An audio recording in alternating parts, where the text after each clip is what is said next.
Olá, minha gente. Olá, família Biocrio. Estou aqui junto com o Braddock. Este é o Braddock. Minha gente, cavalos e burros têm muitas semelhanças, mas eles dificilmente se cruzam na natureza. E se eventualmente eles se cruzam, a mula que nasce é um organismo estéril. Portanto, cavalos e burros pertencem a espécies diferentes. Quando se trata de cachorros, você pega um Shih Tzu, que é aquele cachorrinho pequenininho, e um Rottweiler gigante. Eles, apesar das muitas diferenças que apresentam, pertencem à mesma espécie, porque entre eles existe um potencial de reprodução. Por trás do conceito de espécie está a ideia de reprodução. Os organismos podem se reproduzir e os organismos formados são organismos férteis. Muito bem, mas como surgiram as diferentes raças de cães? Essa história se remonta a milhares de anos atrás, quando o homem primitivo passou a conviver mais proximamente com os lobos, com os grupos de lobos que os cercavam e que os acompanhavam em sua caça.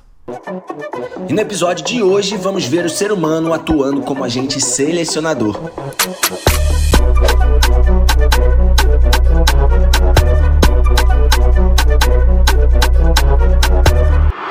Como eu disse há pouco, essa história de domesticação dos lobos começou há milhares de anos. Assim como os homens, os lobos são animais gregários, ou seja, vivem em grupos, e são animais caçadores. É mais ou menos natural você imaginar que esses dois grupos andassem próximos um ao outro. Você imagina que um dia os lobos não tivessem muito sucesso na sua caça.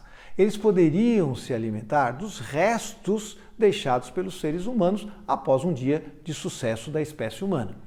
Isso traria uma certa proximidade. Para os lobos parece uma grande vantagem, eles comeriam restos de alimentos que os homens deixavam. Mas não esqueça, para a espécie humana também havia uma grande vantagem. Essa proximidade dos lobos afastaria, os possíveis predadores do ser humano mais primitivo. Veja, vantagem para um, vantagem para o outro.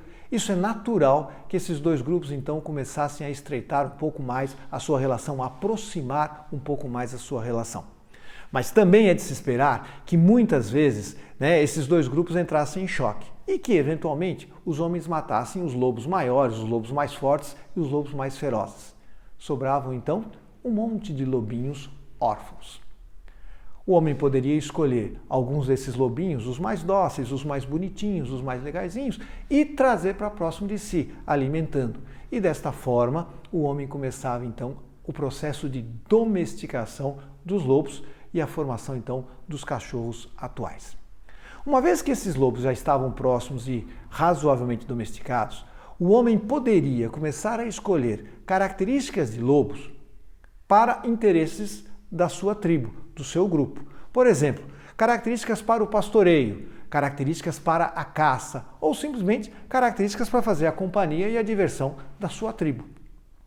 Quando você fala que o homem escolhe determinadas características, ao perceber nos cães determinadas características, ele vai favorecer o cruzamento entre os indivíduos com aquelas características.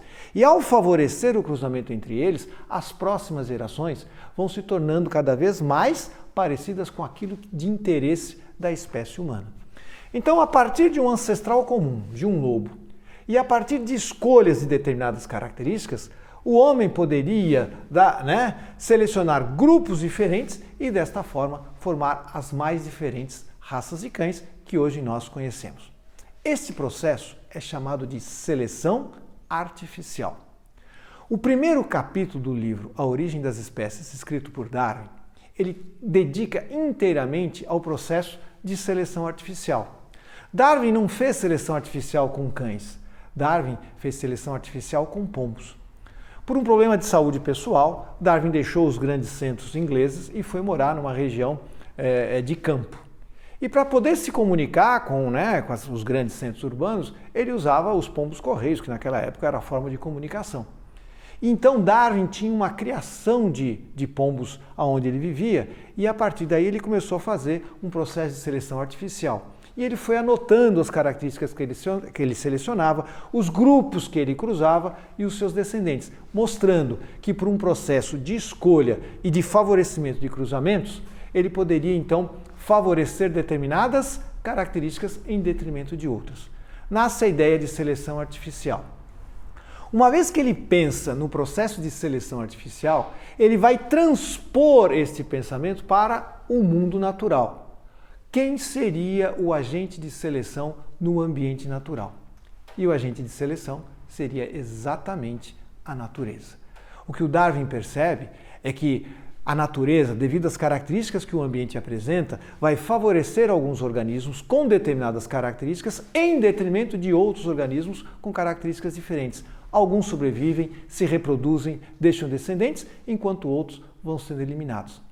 Portanto, a partir do processo de seleção artificial, ele vai construir a ideia de seleção natural. Mas isso é um assunto para a nossa próxima conversa. E no próximo episódio, o meio vai atuar como agente selecionador.